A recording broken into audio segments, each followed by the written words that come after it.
Hello and welcome to ThePrint. After being in the opposition for 10 years, the Congress has made a glamorous comeback to Kerala, and today we are joined by a special guest, Dr. Shashi Tharoor, who is also party's Thiruvananthapuram MP. Hi sir. Hi. I was thinking about this one press conference you were giving just before Kerala voted. You were saying that Congress is really confident about the victory, but you guys are not expecting like a big margin or something like that, and then today the result says otherwise. And I just wanted to ask you, what did you think, what are the factors that resulted in a victory like this? It's very clear that the public were ready for a change. I got a sense of that when I was campaigning, and I thought it will give us a victory, and I thought it will give us a comfortable victory, but not this comfortable. 102 seats is an extraordinary result, and I think it's historic. I don't believe there is a precedent for it here. And, for example, I was looking at the fact that the CPM had not ever lost 50 seats since 2001, the entire century. And suddenly they only have 35, which means 15 seats that they've never lost before, they have lost this time. These are all unprecedented changes, and I think it means at some level that the public has said we're tired of business as usual, we want a new approach to governance. Talking about the campaign, so Election Commission announced the dates and everything, and then BJP and LDF they hit the ground soon after. UDF was a bit slow in that regard. We're the opposition. See, the thing is, a short notice election with a very short campaigning window always helps the incumbents, normally, because the incumbents are already there. 99 CPM MLAs were in, LDF MLAs were in regular touch with their constituencies. Whereas we were naming people who in some cases had not campaigned in those constituencies, and they had to make themselves familiar to their voters at very short notice. So we obviously thought that the 3-week campaign would hurt us. Instead, it actually just clarified with hindsight that the people were really looking for an opportunity to send a clear message that they were tired of what had happened. Even MLAs and ministers who were known to be individually popular or liked have lost, because people in Kerala are educated enough to understand that if you vote for somebody you like, you are actually enabling a government you don't like. And therefore, if you want to change the government, you vote against whoever is running in their name. That has meant that a lot of good people, in terms of the general popular estimation, have also had to bite the dust. And it's a very clear message, therefore, from the people of Kerala. Give us change, give us a different approach, transform the fortunes of the state. And to my mind, the message is very clear. We have to get down to business as soon as we can. Yes, the message is very clear. So what is next now that UDF has won? So I was just curious what the UDF is going to do different than the previous LDF. Well, apart from the fact that we first have to identify, as you know, we have to get the CLP together, the legislature party, and their views have to be solicited by the High Command as to who they would like to see and so on. Then the High Command will probably make a choice, consult the UDF allies. All this will take a little bit of time, but I hope not too much. I think everyone understands we need to act very rapidly. And once we have a government announced, sworn in and in place, we need to turn immediately towards action. On this, I have no doubt at all. My message to my colleagues has to be very clear that this is a great opportunity to start making radical changes. When you've been given this kind of mandate, no one can question your right to be transformative. And therefore, we should take this as an opportunity to transform our state and pull us out of the rut that we have been in for many years now, especially economically. Dr. Tharoor, economically, you stopped at the right point. Now, your guarantees, now you've called this under Pinarayi Vijayan that, the state is drowning in debt. Now, your guarantees, now we've seen in Karnataka and Telangana, they have brought in some political success, but also a huge burden financially. So, since you say that Kerala was already drowning in debt, how are you going to accommodate these new guarantees? My answer to that is we can't carry on like this. Right now, the state's principal sources of revenue are liquor excise, lotteries, and remittances from the Gulf. You can't carry on like that. We need to be completely open to business. I said this in my campaign speeches, I've said it in my submissions to the Manifesto Committee, and I've said it to the leadership in the state, that we have to now completely take Narendra Modi's message of ease of doing business to heart in our state. There has to be a dramatic slashing of regulations. There has to be a genuine single window, which we don't have yet, even though the LDF government claimed to have created it. They created a single portal rather than a single window. We need to change that. So people don't come to one portal and then have to go to 20 different windows. There should be genuine one window clearance. I've recommended that we be the first state to pass an Investor Protection Act. There are no precedents in India, but there are many foreign countries that have such a thing, to ensure that the investors know that their money will be safe, except from the vagaries of the market, but that they will not face bureaucratic, political, and administrative obstructions to their doing their business work. That will give them encouragement to come in. I say this because I've talked to a lot of business people, including some expatriate Malayalis, and their reluctance to invest in the land of the red flag is something that has really alarmed me. Because without investment, we cannot generate growth and revenue, and we cannot generate jobs. And jobs are extremely important because we have, as Kerala, the second highest youth unemployment in the country after Kashmir. That's crazy. We are a literate, educated workforce, bright and able, who are instead going off to other states and other countries to make their fortune because they'll find no opportunities in Kerala. We have to change that completely.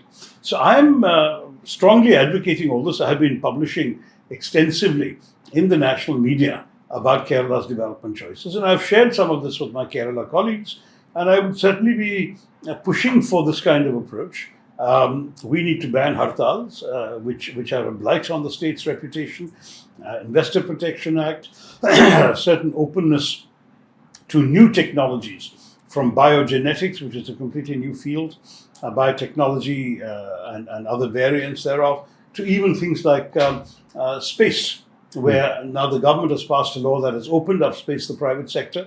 Let's once again become a place for nano satellite launches, for example. A lot of things have moved away to Bangalore and Tamil Nadu, which could belong to Kerala, as Vikram Sarabhai initially envisaged. Let's try and do all that in the private sector.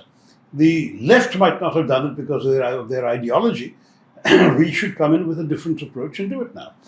Talking about the ease of doing business, one of your article, especially like early last year, had created quite a controversy because it was praising the LDF government for the reforms it had made. So I just wanted to ask you, like, how do you feel about Because unfortunately, I swallowed, not this I was basing myself on an international report, a state of the world startups kind of report, and they had apparently swallowed hook, line and sinker the submission by the LDF government. I didn't realize that, so I was had. What they had reported was not independent neutral research. It was verbatim what the LDF government had claimed. And my own colleagues, including the LOP, were able to demonstrate that the data supplied by the LDF was not accurate. And thereafter I recanted what I wrote. I wrote on the basis, and I quoted in my article also what I was quoting. And therefore I said that as far as this is concerned, it's a good thing because this is the direction we need to go. We need to actually encourage more startups. We need to create an ecosystem that generates new jobs and new ventures, and we need to make it easier. If we can do exactly what the LDF claimed to have done, so much the better. We can pat ourselves on the back. Go. About the UDF government, there is also a lot of excitement about who the chief minister is going to be. So you're asking the wrong person. Honestly, this is a high command matter. I think that they will, as I mentioned earlier, consult the elected MLAs and make a decision in Delhi. And I'm sure they'll take into account the views of the allies as well. But basically, with the kind of results and numbers we've got, it will be a Congress party decision. And within the Congress party, that usually means one element, and that's the high command. Are you with the fray at all, sir? No, I'm not in the fray. I'm an MP. I have jobs, responsibilities to my own voters here in Thiruvananthapuram. But I'm definitely available if my colleagues in Kerala want me with any advice, contacts, policy suggestions, etc. If for no other reason than I've spent a bit of my life thinking about some of these issues, and I've already shared with some of my colleagues, even during the manifesto preparation phase, some of my published ideas, and I can amplify some of them. I mean, for example, I mentioned the Investor Protection Act. I already have a draft of an act which I can show whoever wants it. But the idea at the moment is to leave it to whoever becomes chief minister to craft his or her own approach. And the rest of us are there would be to advise and help if and when required. Nationally, sir, what do you make of the results today? I mean, we've seen West Bengal see a change, Tamil Nadu, of course. So what do you make of the elections nationally and Congress's performance, of course? Well, I've obviously been so focused on Kerala that I haven't followed the others in remotely comparable detail.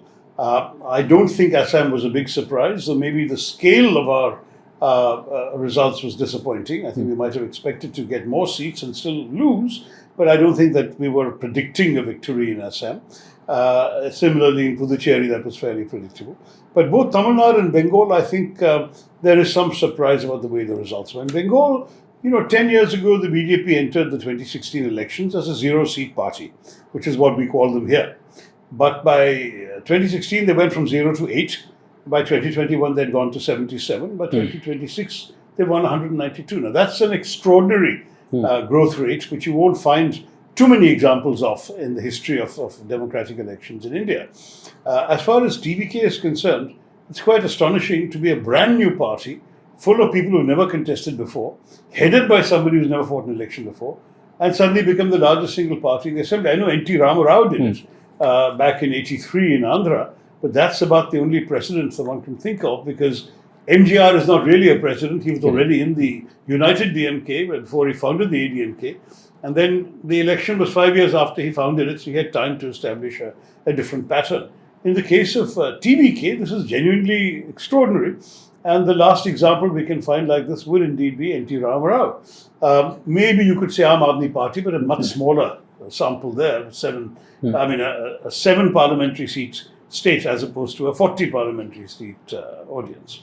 So for all of this, there are things to be digested, things to be learned. And I think it's part of the beauty of Indian democracy that each state is so different in its patterns of voting and behavior. I don't think that an equivalent to Vijay could have pulled this off in Kerala. I just don't see it. I may be wrong, but one of the reasons why I know Kerala Matinee Idol has tried this is because they don't believe it'll work in Kerala. In Tamil Nadu it did, in Andhra at one time it did. Then when it comes to Bengal, obviously anti-incumbency after 15 years was a genuine factor. I think that's already a warning bell for the BJP in Delhi, because they will also be going back to the polls after 15 years in 2029. And that may be the outer limit of what the Indian voter is prepared to put up with. So that was a major issue.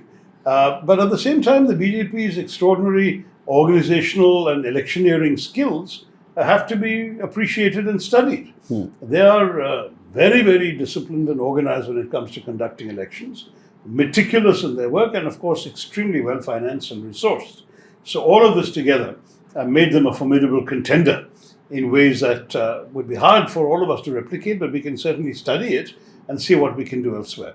And then finally, let me say Kerala itself is a lesson for the rest of the country, for the Congress for the rest of the country. If we can do it here, why can't we do it elsewhere? And therefore, if Congress is going nationally with some wind in its sails because of this victory, then that should be something we could translate into the next few elections coming up. I'm looking particularly at Punjab next year, where I believe we can pull off a Kerala again. One about TVK, sir. There were quite a few, there's a lot of speculation that the Congress was in touch with the TVK, and this was a lost opportunity that, you could have allied with the TVK and then, almost enjoyed power. What was there any such possibility, or was there any such talk? I don't deal with Tamil Nadu, so it will be unfair for me to recycle second-hand information. But let me say that there is no great shame in staying loyal to your ally. I mean, that is all that you can accuse the Congress of. As recently as 2024, just 2 years ago, we fought a Lok Sabha election together. And therefore, to abandon them just 2 years later might not have been seen as a very loyal thing to do. So I, in some ways, would applaud the party for having remained loyal. As for alliances, we know the TVK is short by about 10, 12 seats of what they need to form a government. So I imagine that all options are still on the table, but I'm not the one to talk about that. We'll have to see what becomes possible afterwards. But what I'm saying is that I think we may have morally done the right thing last time around, and we can still do something else, so it may not be a permanently lost opportunity. I want to ask you about BJP in Kerala in particular. You talked about BJP nationally. BJP has won 3 seats in Kerala and 2 of them are in Trivandrum. So what do you think of it? Well, Trivandrum has long been the most hospitable ground for the BJP. It's partly to do with demographics. Kerala is a 53% Hindu state. Trivandrum is 68%. The upper caste Nair community, which has been gravitating towards the BJP, is 14% across Kerala. It's 29% in Thiruvananthapuram. So all of these factors should be borne in mind. That Trivandrum has been very, very hospitable ground to the BJP. And having fought and won 4 elections here, I've seen, for example, that Nemam, in 3 of those 4 elections, I was not able to take that assembly constituency in my Lok Sabha election. BJP won that constituency back in 2016. They lost it in 2021, so they reclaimed it again in 2026. But that should not be a surprise because it is very much their bailiwick. I would say that nonetheless, the 2 big stories from here can't be in a 140-seat assembly that some party has won 2 or 3. I mean, that can't be the big story. That is, to my mind, a relatively inconsequential result when it comes to the governance of the state. They're not going to be able to have a significant impact on that. Whereas the fact that the Congress has got such an unprecedented mandate, that conveys a very different and positive message as to how we can move forward with the authority that's come from the public. That would be the story. There is also a couple of larger issues. One is, I think, that the CPM, for the first time, the communist parties, all of them, are out of power anywhere in India. You may remember in 2011 when we defeated them here, they were also defeated in Bengal by Mamata, but they were still in power in Tripura. Now there is no Tripura. When they lost Tripura, they had come back to power in Kerala. But there's no Tripura, no Bengal, and now no Kerala again. And that's a historic turning of a chapter in the Indian democratic narrative, which should not be forgotten. So this space that the CPI at the moment has conceded, do you think the sort of landscape is ripe for the BJP to take it in the upcoming elections? Because you just sort of detailed their rise in West Bengal from about 2 elections ago. So do you think it's a possible place where they can go from, for Kerala can go from a 2-party sort of system or a 2-front system to a 3-front? Is it possible? It's premature to come to such a conclusion despite the Bengal parallel, because Bengal and Kerala have different histories. In Kerala, we've had 2,000 years of living together across the communal divide. And that does mean that we are not likely. I mean, Bengal has gone through a partition on religious grounds. We have not, and nor will we, because we have far more in common with each other across the religious divide, the communal divide, than in most other states. Christianity came to us in the 1st century with one of the disciples of Christ, St. Thomas. Islam came to us with Arab merchants and traders who had been trading with Kerala for thousands of years, for 8,000 years at least, before the birth of the Prophet. And they brought Islam as news going on in their part of the world. So we have embraced these things. We've lived with other communities throughout our history. And we're not easily turned away. Whereas for the BJP to become a significant force, they will need to win at least one of the communities. In other words, since it's unlikely they will appeal to Muslims given their national message, they will need to at least persuade the Christians that they have interests that go beyond just Hindutva. And for them to be able to do that, they have a serious problem, because every time they conduct an outreach here in Kerala towards Christians, there will be some poor priest or nun in one of the northern states who will be attacked, harassed, arrested, in all sorts of ways abused by Sangh Parivar organizations. And they in turn will report back to their families in Kerala, don't trust the BJP because whatever they say to you in Kerala, this is what they're doing to us elsewhere. And Kerala voters are no fools. So I think the BJP has an almost existential problem in Kerala as long as they remain anchored to the kind of behavior we are seeing in North India towards minorities. So what's the big plan tonight, sir? What's the celebration? What's the big... Well, at the moment, I've got to go for yet another interview, so I really should go. Thank you so much for talking to us. Thanks, both of you. Thank you, sir. Thanks.